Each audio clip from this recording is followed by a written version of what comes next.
If you remember, there was this one instance, Sachin, we were on a long ride. I don't know if it was Goa or someplace.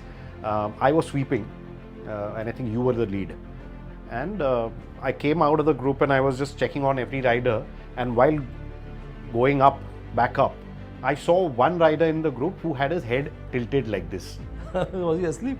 Yeah. So he was just like this. So I noticed him once, I noticed him twice. The third time I kind of went next to him and I honked and I revved. He was still like this. Then I had to hit him on his helmet, and that's when he just woke up and I told him what, and he looked a little bit startled. So I asked him to kind of pull over and I requested everyone. We were about 40 odd riders together. We all stopped. And I asked him what happened, and he told me, Tinu, I was actually sleeping and dreaming. You would have been zoned out. Yeah. So, and that was so scary. I mean, I said, dude, you should have just stopped, right? You should have asked us to wait, don't do that, because you are just in a state of trance going like this in deeper sleep. And he was actually dreaming while riding. So, hi guys, welcome to the motorcycle multiverse. This is where we're going to talk about a lot of motorcycling stuff. Some will be in the form like this, and some we'll do outside as well. So let me introduce ourselves first. My name is Sachin, and with me here is Tinu. Tinu, why don't you tell us a little more about what motorcycling really means for you? Oh, that's a deep question actually. Motorcycling has been the only go-to space for me in my life whenever I've been down and about, right? So I started motorcycling when I was in my teenage, and all through the different phases of my life that I went through, that's been the only constant with me. So it's very close to me. That's the only hobby that I'm extremely passionate about. Okay. So for me, motorcycling started as a bit of a coincidence, and it was something that I'm very comfortable about. I don't say that I'm very passionate about only motorcycling, because I'm passionate about a lot of things in my life. But I had a really high comfort level with motorcycles, and I spent a lot of my time with that. And eventually, then as a career also, I chose to get into the two-wheeler industry. And it's been a fantastic journey. I still enjoy riding. And I think both of us have been doing it for how many? 20, 25 years? Yeah, almost 2002, sorry. So for you, 2002, I started in 70, no, sorry, not 75. No, 2002 is when we started together. So when did you start riding actually? Oh, that was in the mid 1990s. So 1995, 96. Okay. 96 is when I started. I mean, I did my first ride to Ladakh in 97. Yeah. And after that also I've been there a lot of times. But when we talk about motorcycling, motorcycling is not just one form of motorcycling. I mean, both of us have dabbled in multiple forms of motorcycling, and different people look at motorcycles differently. True. So for some people it's a sport. For some people it's a hobby, and then everybody else is in varying degrees in between this. So some people indulge in sport, but it is still at an amateur hobby level. And I guess as you get deeper and deeper on that side, it goes into sport, and from a rider you really transform into an athlete. And I think that's one of the biggest difference we see between really casual motorcyclists and athletes is their level of fitness. And honestly, both of us are primarily hobby motorcyclists, but we've been very conscious about our fitness. And today let's talk about motorcycling and fitness and what it means to us. And you had a very interesting story you were telling me. Yeah, so we always knew in our lives that if you want to genuinely enjoy motorcycling, you have to have physical fitness at its optimum, right? You can't be unfit and then enjoy motorcycling at the same time. And there are many instances and many cases out there. Even if you just Google search, you'll see a zillion cases telling you how a person's fitness has impacted directly, the quality of motorcycling that he or she has had. Even accidents, for that matter, happen because of lack of fitness, right? So there's this one instance which came to me as a stark reminder. And I had gotten busy with life, and motorcycling was just happening on the side. I owned Ducati Panigale, which was a track bike. So I was taking my track bike all the way from Pune to Buddha International Circuit, which is in Delhi. One track day used to cost me approximately 1.5 lakh rupees, right? It's a weekend of track riding. So it's an expensive hobby, going to the track, especially for people who are not close to the motorcycle track. Now, what happened is I took it a bit lightly. So it was a Friday night. I had my club meet. So I went out for my club meet, and after the club meet, we all used to go out for dinners and drinks. I used to drink at that point in time. So I went out dining and drinking with my club buddies, completely ignoring the fact that I had to catch an early morning flight for Delhi and go to the track to enjoy the track sessions, right? I thought I'll be able to manage it. So basically, I went to this dinner, I had a few drinks, I came back home, I slept late. I barely slept for 2 hours before I woke up again and went to the airport and caught the flight. From the airport at Delhi, I directly head to the Buddha International Circuit, get up, got my bike unloaded from the transport and hit the track.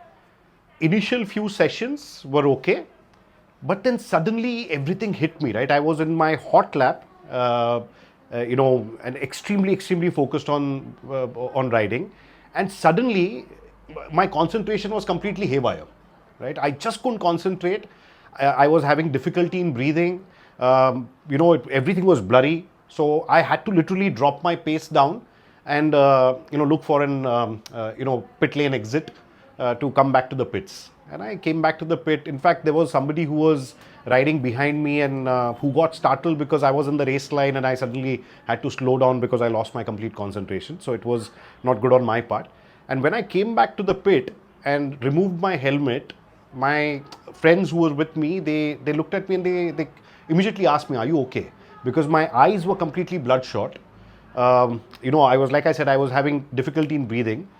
I had to literally sit down for some time, rehydrate myself, and that's when I realized that I had alcohol in my system, and I had not had proper sleep the prior night, and I had just jumped onto the flight after being awake late night drinking and dining with my friends, and come to the track, right? And my entire track day had gone for a complete waste. This is a lot of money that I had pumped into that track day, which had literally kind of gone for waste. That was a stark reminder for me that how seriously I should be looking at. If I have to kind of pursue this motorcycling, and spend enough money, serious money into it, I have to also make sure that I'm physically fit to do what I want to do. So there are actually a lot of lessons from this incident which you can translate to a hobby or a touring rider as well. I think so. One of the largest causes of accidents is primarily fatigue. So luckily Tinu had the good sense to pull over. But oftentimes when you're riding or when you're touring, you need to get somewhere, and there is something playing on your mind. So that fitness, I would say, is just about avoiding being in a fatigued state. I mean, you'll start off your ride with whatever level of endurance that you have, but one of the easiest tip is to see that you are rested well. So if you're rested well, you're going to fatigue much later. If you're not rested, you're going to fatigue much earlier. True. And if you look at it, even let's say in India, when we are touring, we are doing, even if we go for a breakfast ride, we are doing at least 4 hours on a ride, 4 hours on a bike. And when we are really covering distance, like when we are going cross country, across cities and all, I mean, easily a lot of us are spending 8, 10, 12 hours in the saddle, or even more. I mean, a lot of times when you're covering just dead miles, you start at 5, 6 in the morning and you're riding till 8 o'clock or 9 o'clock at night. And the second part is just your overall health. I think as long as you're a healthy individual, sort of, motorcycling is not placing any really undue demands onto your body except for alertness level. There are lots of things that creep up. I mean, when you're young, you could do with a little bit of less sleep and this, that. But you want to walk us through how it was as you were growing older? Yeah, I mean, when we started, we did not realize. I mean, when I was young, I did not realize how important physical fitness was for motorcycling. Because But that's probably because you were anyway generally fit. yeah, normally I remember fit. you were playing football. Yeah, and I was a I lot of used to stuff. play football and all, so I was overall fit. But even then, the seriousness about physical fitness started coming in Sachin when we started taking our motoring or motorcycling journey a bit seriously. And I'll explain. So initially when I was riding, I was not looking at motorcycling in a technical way. What lines am I taking? Is this the right pace? How am I, my center of gravity, my body positioning on the motorcycle? A lot of stuff, right? Technical stuff, which we were just ignoring. We were just riding. The throttle and the brakes and the gears, we were just riding. But then on rides, and I grew riding behind you, because you were kind of the benchmark at that point in time for most of us. Those were good days. And if you remember on those rides when we used to stop, literally, used to watch every rider and then, kind of give feedback. And there were times when we used to, stop for a cup of tea or something on the road and used to literally draw the curve on the sand and say, show us how visibility is important and hence what is the line that you should be taking, so on. So that was we getting inducted to motorcycling in a technical way, right? Slowly as we graduated, I realized that it's not only the science behind motorcycling that you need to understand, but it also what your body and how your body can cope up with the needs of when you want to get a little bit serious about motorcycling. And the biggest realization was when I actually went to this California Superbike school to get myself trained for track kind of a format, right? And that completely changed my perspective towards everything, whatever I had learned. It was a different format of motorcycling. I was used to this upright, comfortable sitting position while riding, and this suddenly was a position where I was tucked down in a position and on my toes and constantly stiff, crouched and all. So that demanded a very different kind of level of fitness from a normal rider like me. And that is where I kind of realize how important flexibility is, how important breathing, consciously breathing while riding is, how important is staying hydrated, how important is rest before a big day of riding. All these aspects I learned as I...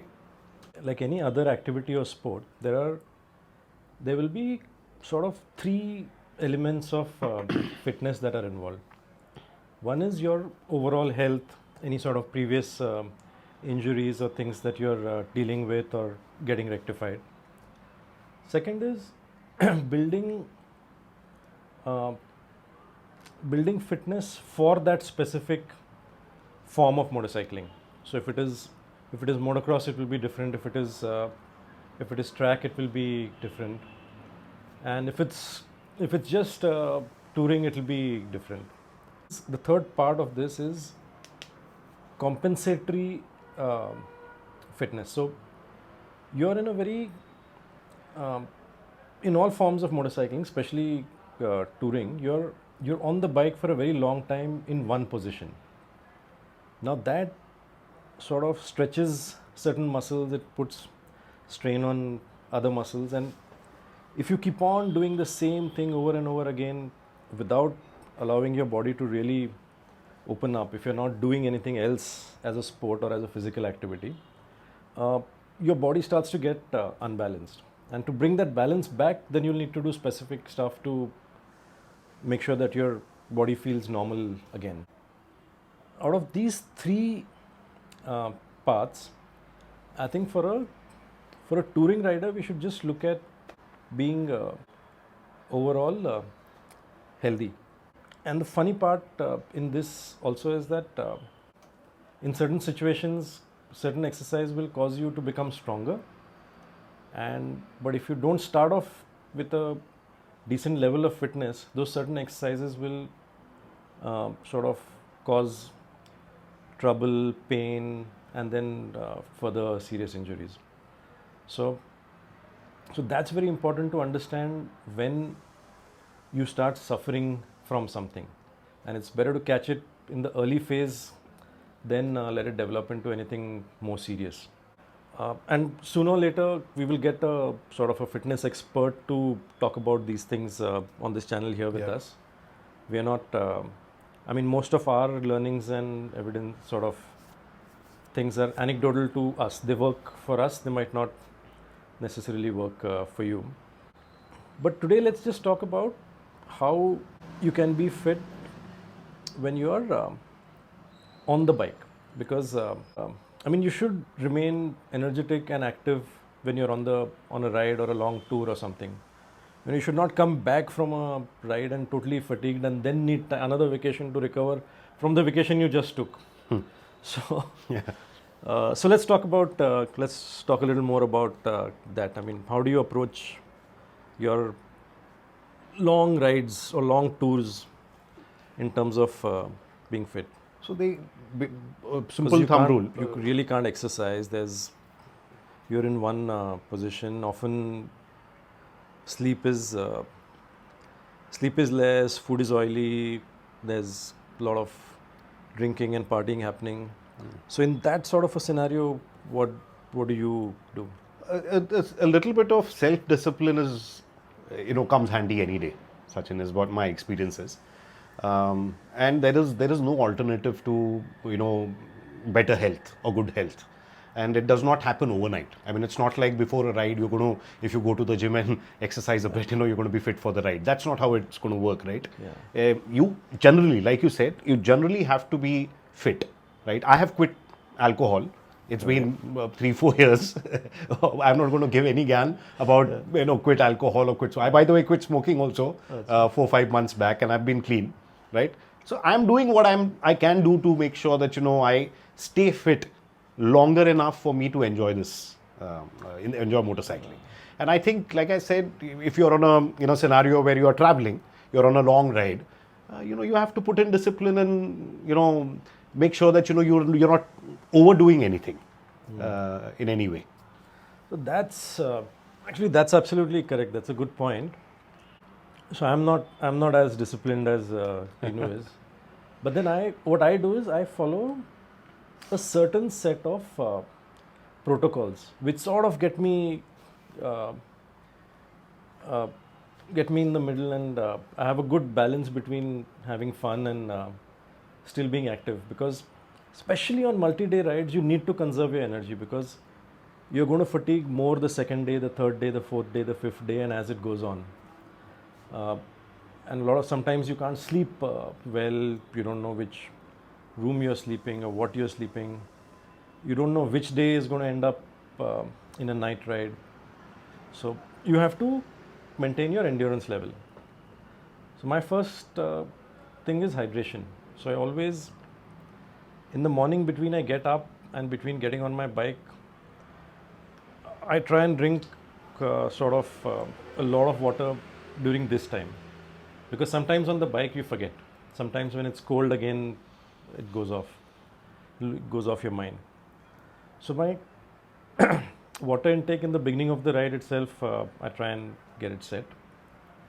Uh, I generally don't allow myself to go too hungry, and a lot of times on the Indian highway, especially, I mean, your choices of eating are very limited. So there's just oily food, oily food, oily food, and oily food. So everything is deep fried, so it doesn't go bad. Um, and you just get in a lot of sugar as and when you stop. So, and that sugar, once it's used up, it's going to give you a lull after that.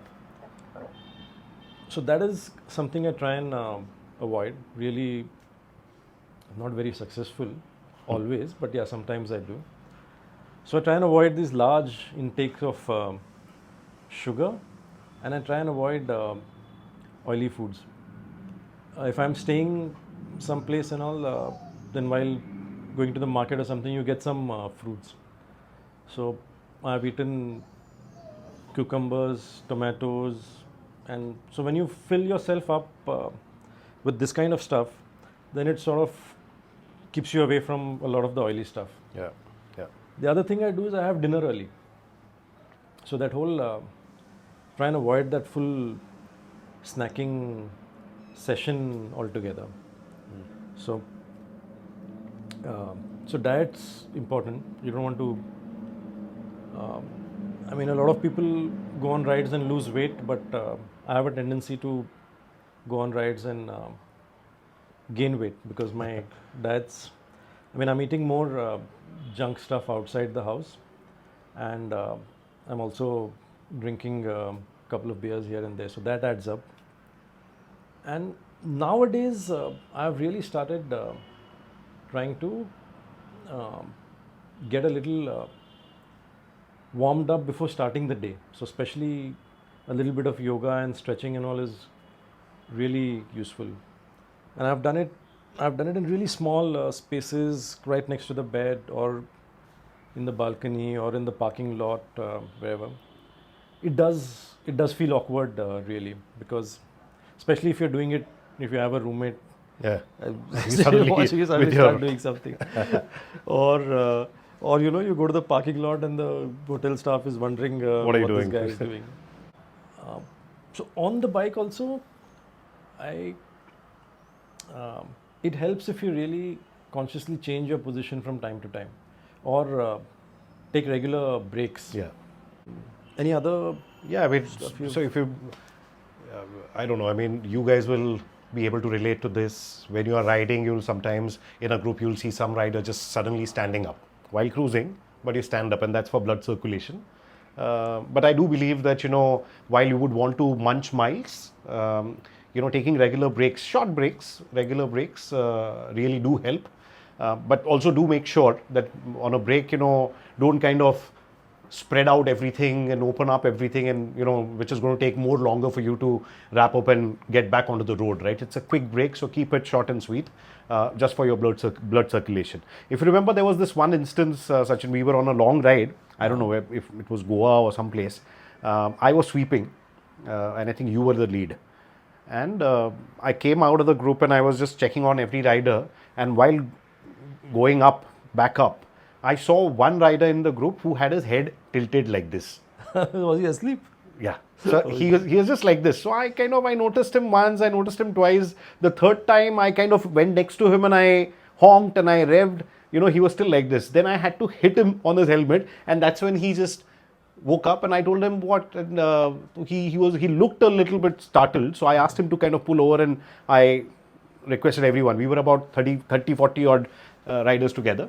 We all stopped, and I asked him what happened, and he told me, Tinu, I was actually sleeping and dreaming. You would have been zoned out. Yeah. So, and that was so scary. I mean, I said, dude, I mean, you should have just stopped, right? You should have asked us to wait, don't do that, because you are just in a state of trance going like this in deeper sleep. And he was actually dreaming while riding. I mean, can you beat that? Probably he was dreaming about riding. Yeah.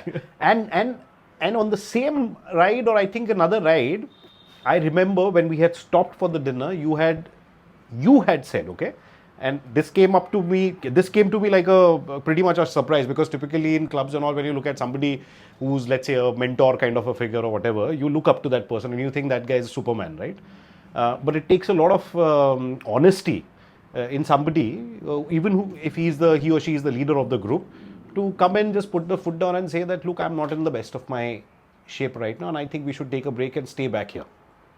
So at that point in time, I remember you telling us, we had stopped for dinner, that you don't want to ride back, and everybody is wondering, why is this? But you said, no, I don't feel in the best of my shape, and I think I need to rest. I said, so we all thought that okay, probably you're going to be stopping back. So that break landed up being a longer break, but then you did what you did, and then you said that okay, it's okay, I'll ride. But that was one moment which kind of taught me that how important it is to be honest and not go with that burden that I am the Yeah. leader and I have to put on a demeanor. Yeah, I think in any situation, don't let your ego get the better of better of you. True. So that's important.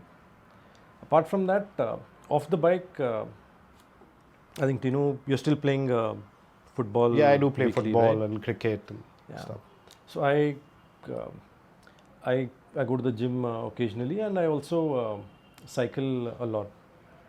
And I find that cycling is really it goes well in sync with motorcycling, because in both cases you're really crouched down, and if you're riding road bikes, then that's almost as good or maybe even more extreme than a full sport bike as such. So cycling is a good sort of exercise. If you can pick up running as a hobby and you can do that, then the run is the best thing to squeeze in between your tours, because even a 20-minute or a half an hour run can leave you feeling quite energetic and Even a refreshed. walk, Even a walk for that matter. Yeah. But it's important to be active. Yeah. I think that's important. Don't just make because sitting is the new smoking, so you're sitting on the bike, and then after you reach again, you're sitting. So Yeah, true. don't get into the new smoking habit. Yeah. Yeah, true. That's our social message for this episode. Yeah. And so as a casual motorcyclist, I think you'll be fine by pursuing some form of fitness in the rest of your off motorcycle life. And if you're really into sport, then there's simply with today's level of talent and fitness in the riders, I think there's no escaping that you will have to work specifically on your motorcycling fitness. So this brings us to the end of this quick session. I hope you guys enjoyed these discussions. And like Sachin said, stay alert. Don't start the new smoking habit. Don't be plonked into your sofas. Get active. Something as simple as just walking would also help. Stay fit if you want to enjoy motorcycling for long. And see you guys later. Thanks.